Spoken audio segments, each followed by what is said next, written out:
BCOS television. I am Idowu Shekoni. Ibedc Light Up Imole Days, a program. Of course, there are so many, we call them business hubs all over the place, with one closer to you. And they are arranged in 5 regions of Ibadan, Oyo, Kwara, Ogun, and Osun. Welcome once again. Bẹ́ẹ̀ni bí Ìdòwú ṣe kọ́ ní ṣe ń kí wa kulé náà ni màmá kì í káàbọ̀ níbi gbogbo tí a ti wo ìkànnì mọ̀máwòrán ìpínlẹ̀ Ọ̀yọ́ nílé akéde lórí ìta àti Ìbàṣọ̀run Ìbàdàn. Ètò Ibedc Light Up Imole Day ó náà ló dé sójú mọ̀máwòrán yín. Iléeṣẹ́ Ibedc àwọn náà ṣe onígbọ̀wọ́ ètò yìí torí pé wọ́n mọ̀ pé ọ̀kan pàtàkì lóníbàárà jẹ́. Nípa ìdí èyí, ètò oníbàárà náà rèé níbi gbogbo tẹ́ ẹ ti ń bá iléeṣẹ́ Ibedc dòwò papọ̀. Kí ni tẹ́ ẹ fẹ́ mọ̀ lórí iná ẹ̀lẹ́tíríkì yín? Kí ni tó jẹyọ?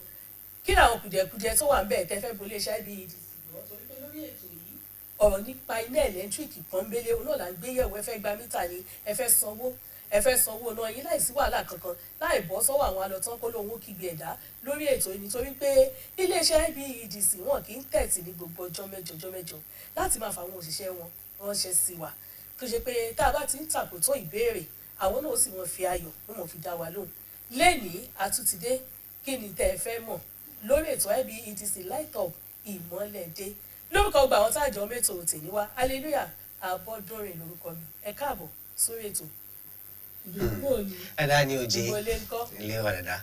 Of course, Ibedc Light Up Imole Day is a platform for you to know the operations of the company and also get answers to the questions that you have concerning power supply, the electricity you use, how Ibedc charges you, and if you need a meter, all that is covered on this program. And today is a special one because we're talking safety. And who better to talk to us about a safety professional? And talking about Miss Oluyemi Owuotomo. She is Ibedc's Regional Safety Supervisor. Good morning and thank you for joining us. Good morning. Okay. It's our pleasure to have you. Àkòrí tí a máa gbé yẹ̀wò láàárọ̀ tòní náà ni pé àwọn ìwà àti ohun tí ó yẹ kí oníbàárà máa gùn lé lórí ọ̀rọ̀ ètò ààbò lórí iná ẹ̀lẹ́tíríkì. Ǹjẹ́ àwọn àkàntẹ̀ wà ní pàtó àwọn nǹkan wo ló yẹ kí oníbàárà gùn lé gẹ́gẹ́ bí ọ̀rọ̀ iná ẹ̀lẹ́tíríkì tó fi jẹ́ pé a ní lùgbàdì iná tàbí kò ní sí àwọn kùdìẹ̀kudiẹ kan wọ́n ní ààbò ara ẹni báyìí òun náà làbò lù. Kí ni ohun tó yẹ kó oníbàárà ṣe tàbí àwọn ohun tó mú iná wá ládùúgbò àwọn ọ̀nà wo ló yẹ kí oníbàárà fi mójútó ṣó ti ẹ̀ ní àṣẹ kan lórí ẹ̀ ṣó ti ẹ̀ kàn wọ́n bí Ìdòwú. All right, so rightly said, we're looking at safety practices and culture protecting customers and public assets as well. So let's delve right into it. Okay. Now, when we talk about the Ibedc as an electricity distribution company in Nigeria, what are the different parameters put in place to protect not just customers, but also staff of the company from electricity mishap or accidents? Thank you very much. I'm happy to be here. And when we talk about safety and electricity, they work hand in hand. They are like 5 and 6 because when we use all these appliances, we need to be safety conscious about it. And when it comes to Ibedc, of course, we don't joke with safety. Safety is our number one priority. So, talking about safety for our staff and, of course, the customers, safety of our staff is so key to us, just like that of the customers. And there are many ways we make sure that we are safety compliant in our company. One is we go for, meetings, safety meetings, we plan trainings for our staff. And of course, it starts from our head. The number one person in the company. He doesn't joke with safety. And of course, we do a lot of, management walkabouts where we see a lot of things, we collaborate even with our customers. We go out there, what's going on with our people, our infrastructures. We do a lot of maintenance work too. As far as all our infrastructures, the network, the transformer, we do a lot of, routine maintenance that we put in place to ensure that, okay. And of course, when we get information too from our customers, we don't joke with it. We immediately, string it to actions to ensure that we curb such an unsafe condition, even an unsafe act. And of course, Yeah, so ẹ mọ̀ wípé ìbéèrè ṣì pọ̀ tẹ́ máa dáhùn lọ. Ben. Ẹ jẹ́ ká wo àwọn ètò ààbò tó yẹ kí ẹ̀yin gẹ́gẹ́ bí òṣìṣẹ́ iléeṣẹ́ IBEDC tó yẹ kẹ́ máa gbòlé àti oníbàárà gan ní pàtó. Torí pé tẹ́ a bá ní pé kọ́lọ́hún ó ṣẹ̀rí wa jẹ́yàn náà jẹ́rìí rẹ̀. Nígbà tá a bá ní kọ́lọ́hún ṣọ́ wa ẹni tá a pè ní fọ́lọ́hún ṣọ́ tó tún fòkàn ọ̀gẹ̀dẹ̀ tó fi ń gun ọ̀pẹ. Ọ̀pọ̀lọpọ̀ ló jẹ́ pé wọ́n wò pé ṣe bí ẹlẹ́tíríkì ni wọ́n àti ẹ̀múnádé lásìkò ìjáre ẹja sọ̀sọ̀ sórí wáyà. Irú àwọn ètò ààbò wo tàbí ẹni tó jó ṣiṣẹ́ gan tó fẹ́ ṣiṣẹ́ lórí òpó irú àwọn nǹkan wo ló yẹ kó gùn lé gẹ́gẹ́ bí ààbò táàbò fi dájú. Ẹ ṣe olóòtú tá a bá ń sọ torí ètò ààbò ó bẹ̀rẹ̀ láti àwa gan tá à ń ṣiṣẹ́ ń bẹ̀. Àwọn èèyàn wa gan a máa ń ṣe ìdánilẹ́kọ̀ọ́ fún wọn a máa ń lọ kiri tá a máa ń ṣe inspection àtúwò kí ni nǹkan tó tún yẹ ká ṣe kí làwọn kan táwọn èèyàn wa gan bá fẹ́ ṣiṣẹ́ wọ́n ti mọ̀ pé wọ́n gbọ́dọ̀ paná wọ́n kàn lè pé kọ́sítọ́mà kan pé wọ́n pa iná kan jáǹbì kan àbí pé àníran láti àná kìíní kan wọ́n kàn wọ́n pé òkè torí àwọn jẹ́ òṣìṣẹ́ kọ́kàn bẹ̀ sí rárá o wọ́n gbọ́dọ̀ kọ́kọ́ paná ó níwèé kan tó máa ń gbà ní control room àwọn ibi tá a bá ti rí transformer control room la máa ń pè wọ́n wọ́n á gbàwé yẹn wọ́n á dẹ̀ rí sọ pé iná ti lọ kọ́ tún wá ṣe yẹn gan kọ́ tún wá tó bẹ̀rẹ̀ iṣẹ́ wá tún ṣe short pep talk wá tún sọ̀rọ̀ pé òkè báwo la ṣe fẹ́ ṣiṣẹ́ yìí wá plan iṣẹ́ wọn wá mọ̀ pé òkè wáyà ló já òkè kí ní àwọn nǹkan tó yẹ ká kọ́kọ́ ṣe step by step a ní standard operating procedure tó gbọ́dọ̀ máa tẹ̀lé fún oríṣiríṣi iṣẹ́ tó bá fẹ́ ṣe. So bẹ́ẹ̀ ni ọ̀tọ̀ọ̀tọ̀ ni pé òkè a ṣiṣẹ́ ní community kan wọ́n ní GMP kan jábì kan ọ̀la níbi wáyà kan jábì kan àbí pé òkú kan wú ìlànà ṣe pé ìlànà tó gbà ṣiṣẹ́ nìkan ló máa fi ṣiṣẹ́ bẹ́ẹ̀ ni ó lè jọra wọn safety yẹn fíẹ̀ ó lè jọra wọn ṣùgbọ́n ọ̀tọ̀ọ̀tọ̀ ni bá ṣe máa apply ẹ̀ ó yàtọ̀ tó bá dẹ̀ fẹ́ ṣiṣẹ́ lẹ́yìn ìgbà tó ti paná wá tún make sure pé wọ́n wọ nǹkan tá à ń pè ní PPE àwọn ADAT ni o safety boot ni o belt coverall gbogbo nǹkan bẹ́ẹ̀ wọ́n gbọ́dọ̀ wọ̀ torí tó bá wọ̀ ìyẹn náà additional measures ni tó gbọ́dọ̀ put in place torí ẹ̀ la máa ń rọ àwọn oníbàárà ẹ mọ̀ pé òkè kankan ṣẹlẹ̀ ní àdúgbò wọn àbí wọ́n rí pé transformer wọn spark mọ́jú àbí kankan tọ́kọ̀ wọn gòkè electrician kan tó wà ń bi ilé wọn ìyẹn ò mọ̀ pé ó yẹ kóun wọ boot kò dẹ̀ nímọ̀ mi bí àṣẹ náà ṣì wà lórí and máa máa ń sọ fún wọn department tèmi tá a bá lọ níbi a lọ sí àwọn service center business hub tá a máa lọ bá wọn ṣe safety meeting pé okay o we treat all appliances bíi pé iná ṣì wà lórí ẹ̀ pé wọ́n ní wáyà ajá ìyẹn ò mí pé okay ká gbọ́ confam pé ṣe mọ̀ pé àwọn tá a bá lọ pè lágbè wọn ò ní mọ̀ ẹni tó yẹ kó pè kó béèrè pé ṣé iná ṣì wà lórí kinní yìí. a ní àwọn kan wọ́n tẹ̀ tí wọ́n faṣọ sórí wáyà náà lọ. bẹ́ẹ̀ni àti nílé láti bí oṣù mẹ́fà wọn fún wa náà. bẹ́ẹ̀ni assumption ni kinní yẹn náà kò dáa ẹlòmíràn tún sáwá aṣaṣọ sí ẹ̀gbẹ́ transformer aṣọ tuntun tó dẹ̀ pé ó lè jẹ́jọ́ tí iná bá máa dé backfeed gan máa wà pé òkè láì kan ti kú ó lè jẹ́ generator iṣẹ́ generator kan ló máa send iná padà síbẹ̀ sórí láì yẹn wọ́n dẹ̀ lè má sí lé kójọ́ ọmọ ló máa wà lé àwọn ìpa ọmọ fẹ́ lọ káṣọ akọ̀dọ̀ fọwọ́ kan tó lè mú fún àfihàn àwọn èèyàn wá lé ẹjọ́ pé a ti ná láti 5 months ago kó tẹ̀ yóò gbẹ asẹ́pìn ìjà sọ́mọ́ àbájẹ́ bọ̀ tó bá yẹ pé òkè ó ti pẹ́ta ti ná ẹ máa ka ọgbà àbọ̀ ti ká kébù wọn lọ a ti rí ibi tẹ́ pé wọ́n vandalize ibì kan tó dẹ̀ pé ẹni tó lọ ṣiṣẹ́ ń bẹ̀ ó wò pé ṣùgbọ́n ti vandalize kò ní síná wáyà kan wá ń dá ó ń ṣe kò tiẹ̀ wo kò ṣe risk assessment kò wo torí ó wà lára nǹkan tó yẹ ká tún ṣe kò wo pókà ṣe náà ó kàn lọ fàyà lọ gbé èjìká báyìí ló fi gbé náà ó dẹ̀ kò kú ṣùgbọ́n ó fara ẹsẹ̀ ẹ lọ sí so oríṣiríṣi ló wà so iná òun ṣe kan tẹ́ pé mọ̀ pé doctor wọ́n lè ṣe mistake ní operation tó máa wá síta gan tó máa ní we tried our best but we lose the person àwọn lọ ṣe error kan lọ́ọ̀yà náà maybe kò win case ó máa ní well the judge is biased you just have to with all confidence gan lọ́fun máa sọ bẹ́ẹ̀ engineer iṣẹ́ tó bá ti kọ̀rọ̀ ná is it that you are alive to tell the story or not any little mistake only claim life ben. Okay, Mrs. You were saying, Miss sorry, pardon me. You were talking. You were looking at all you said. You're basically saying that a safety first principle is built into IBDC's safety protocol. Right. Okay, so let's go further. What exactly are the things that can cause accidents, electrical accidents, and how do we prevent them? Okay, thank you very much. There are a lot of instances that can bring about electrical accidents, and the major outcome, of course, is death, fatality. So part of the causes, let me go to a customer first. Our activities in the house. Today you try to use your fridge, you notice that you are feeling a kind of shock, or there is a spark somewhere, maybe close to your meter, and all those things. You just try not to say anything. When you see something, we used to advise you say it. When you see something, you say something. For the fact that, okay, you've been using this thing over the years, of course they can't talk.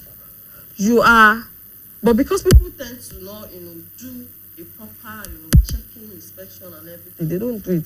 When such a thing happens, please and please, you need to report it. That is what we need from our customers. Doing that, of course, when you fail to report all those unsafe acts, unsafe conditions around you, definitely one day it will lead to an accident. Is either property damage or loss of life, Secondly, a lot of people tamper with our infrastructures. These are also causes of, accidents. When you tamper with it, there is a fault, and next thing you are calling someone to just clear it without, of course, it can lead to accidents. And also, some people that they are fond of, practicing what we call energy theft. Vandalism too is another angle. Yes, bypassing of your meter. You can be doing it and everything is going on fine. It might just be one day. Maybe you are not at home as the husband and your wife is, maybe, of course, our people do go around, to check. And next thing, someone that is already playing, maybe washing clothes, and next thing, she wants to go and remove the wire that they used to bypass. And next thing, of course, her hand is wet at that moment. And next thing, there will be an electric shock, and he might claim the person's life. So those are causes of accident. I love the fact that you mentioned that practices or some behaviors by customers cause accidents. Now, are you saying that whenever they notice anything around them that basically is out of place, they should only call IBEDC certified personnel? Yes, please. Not because there are those who are around us who will say, I also work with them. So I've worked with them for a year, that kind of thing. But if at all you need to engage a third party like non-IBEDC staff, please ensure that is a certified electrician, contractor. Of course, we have contractors that they are certified. But even that contractors, one of the measures we put in place before they carry out any tax on our network, or probably, a new building, a new structure, and they need to, install a transformer there, they come for induction, safety induction. So experience is good. It's good you have the experience, but sometimes when you deviate from the safety standard operating procedures, which we know as SOP. I'm talking to our people, of course, as well, to our staff. When you deviate, of course, there are probability that an accident will occur.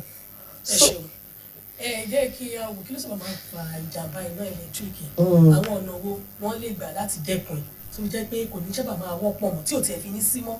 Ẹ ṣe olóòtú, ọ̀nà oríṣiríṣi ni, ṣùgbọ́n màá fẹ́ mú láti bí ọ̀dọ̀ àwọn oníbàárà wa. Àwọn òṣìṣẹ́ tiwa náà wọ́n ní tiwọn, bọ̀ oníbàárà wa. Torí lọ́pọ̀ ọgbà, a lè wà ní gbogbo ibi ní ìgbà kan náà. Torí ẹ̀, nínú ilé wa bá ṣe ń lo àwọn appliances wa sí. Nísìn wọ́n rí pé mítà yín, wáyà tó faná wọlé, ó ti bó lára. Ẹlòmíràn ní kò iná ṣàṣìwà, kò sí kankan. A ó pè, ṣùgbọ́n ó máa bẹ́tà bá a ṣe ti rí àwọn kùdìẹ̀kudiẹ yẹn, àbí nínú ilé sọ́kẹ̀tì gan lásán, sọ́kẹ̀tì tá a kàn charge tá a ṣe, tá a bá overload ẹ̀ jù, iná lè ṣẹyọ. Ìgbà míì dẹ̀ ló lè já àwọn ọmọdé ló máa wà nínú ilé tẹ́ pé àgbàlagbà onímọ̀ kan tó yẹ kó ṣe. Bẹ́ẹ̀ni, wà á tún téèpù ẹ̀, bẹ́ẹ̀ni oríṣiríṣi ni. Irú nǹkan bẹ́ẹ̀ yẹn kò dára. Ládùúgbò wa gan, ní níbi àdúgbò àríkà wáyà kan, ó ti ságé, ó ti lọlẹ̀.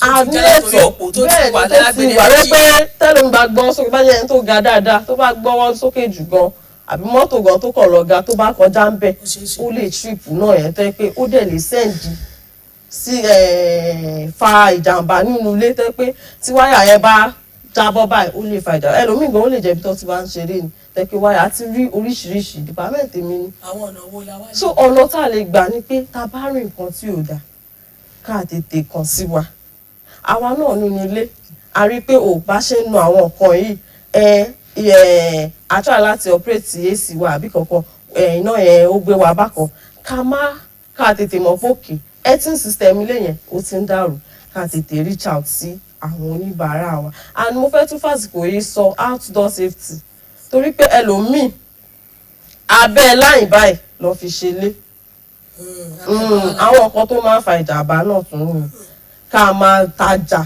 ká máa gbé ẹrù wá sí abẹ́ iná ó léwu a bá ti ṣe àwọn mẹ́màá sọ pé níbo ni káwọn wá lọ kíní kan àwọn ti wà ń bà àwọn bẹ́ẹ̀ ni wọ́n máa ń sọ fún wa dáadáa ẹlòmíì àti kọ́lé ẹ̀yin kọ́lẹ̀ fún wọn ni. àwọn kọ́lá fún wọn. ká ló wá fún wọn lábẹ́ power line. fúnra wọn ni àbí landlord ẹlòmíì ó lè jẹ́ pé landlord kọ́lé setback ni o ìjọba ló ní bẹ́ẹ̀ o á ní òun lòún lílẹ̀ wọ́n wá gbé wọ́n wá ìkọ́lé tó ti ọmọ tí omi tó wá kú. ìtókù àwọn akọ ṣọ́ọ̀bù ẹjọ́ kò dára tó torí tí wáyà bá já ibi tí setback tó filẹ̀ a máa ń pè ní right of way of electricity a filẹ̀ pé òkè wáyà já àbí sórí èèyàn ṣùgbọ́n lọ́pọ̀ gbà setback ẹlòmíì báyìí wọ́n ti gbé nǹkan sí tó dẹ̀ pé ẹlòmíì gan maybe wáyà wá já àbí òpó kan wó maybe mọ́tò ń lọ tó kọ lòpó àwọn èèyàn wọn ò ní ráyè ṣiṣẹ́ níbi ẹlòmíì ó ti kọ́ ṣọ́ọ̀bù mọ́ ààrẹ òpó báwo lọ ṣe fẹ́ clear fọ́ọ̀tì bẹ̀yẹn ẹ jọ̀ọ́ mo fẹ́ rọ àwọn oníbàárà wa lé please abẹ́ láwọn ń ṣe ibi tó ń tajà tó ti ń ṣe any activities whatsoever ká dẹ́kun ẹ̀. Okay, every business needs revenue to actually survive. So what's IBEDC doing to improve revenue collection? Yes, thank you very much. What we are doing is part of it. Creating awareness for our customers to know the latest, what is going on. And of course, the safety aspect of it. One, let us desist from energy thefts. Because aside that we are losing revenue, of course, it can cost one's life. So, of course, we do a lot of giving free meters to customers. Yes, MAP is not free. Yeah, of course. MAP program is not free. So, but we advise our customers, if you are not in band A or band B, you can, of course, embrace MAP to collect your meter. And by then, you'll be the one managing your energy. And of course, we do a lot of public sensitizations too on how we can, manage energy. But even some people with that meter, they will still bypass it. These are. So let's.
ẹ káàbọ̀ padà ètò IBEDC light up ìmọ́lẹ̀ dé òun náà lẹ́tí ń wò láti bí ìṣẹ́jú mélòó sẹ́yìn iléeṣẹ́ IBEDC àwọn náà ṣe onígbọ̀wọ́ ètò yìí ohun tá à ń gbéyẹ̀wò náà ni pé àwọn ọ̀nà tí àwọn oníbàárà àti òṣìṣẹ́ iléeṣẹ́ IBEDC tí wọ́n lè gùnlé tí ààbò fi dájú torí pé wọ́n ní ààbò ẹrẹni náà òun làbò ìlú àlejò wa náà ni arábìnrin Olúyẹmí owó òtọmọ ẹ dákun arábìnrin owó òtọmọ ṣe mọ̀ pé okòwò tẹ́dà bá gbé kalẹ̀ láyé torí èrè ni pẹ̀lú gbogbo nǹkan tá à ń sọ yìí báwo ni iléeṣẹ́ IBEDC pẹ̀lú ọ̀rọ̀ ètò ààbò báwo ló kó owó báwo ló ṣe ń pè wọ́n.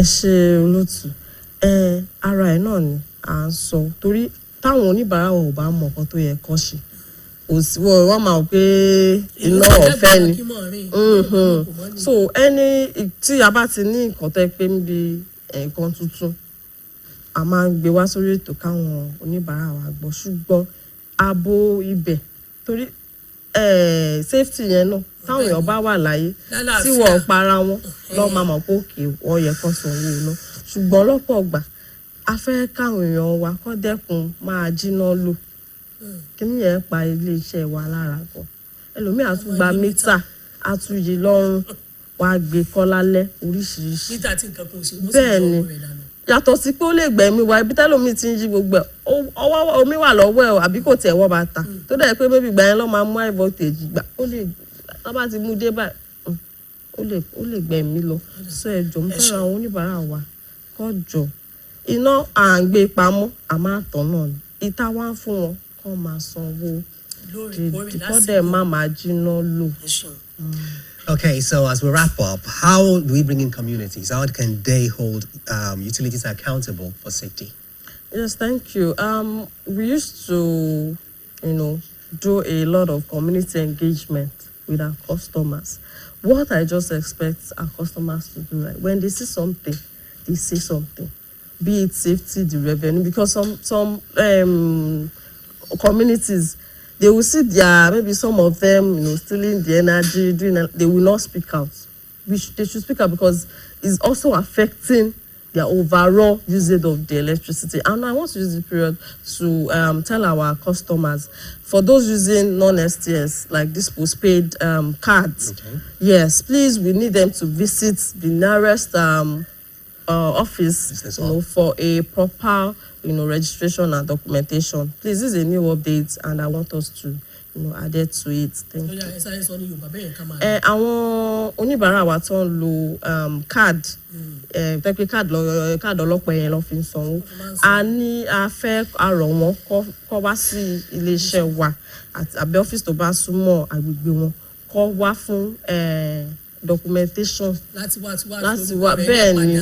Kọ́ mú ID card wọn dání bẹ́ẹ̀ ni a fẹ́ ṣàwọn upgrade kan so we need them to come to our office. àwọn náà ti gbọ́ wọ́n ní kò sí nǹkan tó ní bẹ̀rẹ̀ báyìí tí kì í lópin ẹ jẹ́ ká máa dúpẹ́ lọ́wọ́ àlejò wa fún tèmi ìyẹn arábìnrin Ọláyẹmí Olúyẹmí owó òtọmọ wípé ẹ ṣeun àti orin tí yín gbà mí ẹ̀yin èèyàn wa ẹ̀yin oníbàárà iléeṣẹ́ IBEDC jẹ́ ká rí dájú pé à ń sanwó lọ wà déédéé ká sì yàgò fún ìwà àbùkù tó lè ta àlà sí aṣọ funfun wa. Hallelujah Abọ́dúnrin lórúkọ mi ọjọ́ méje ní láti máa pàdé ìyẹn lórí ètò IBEDC light up.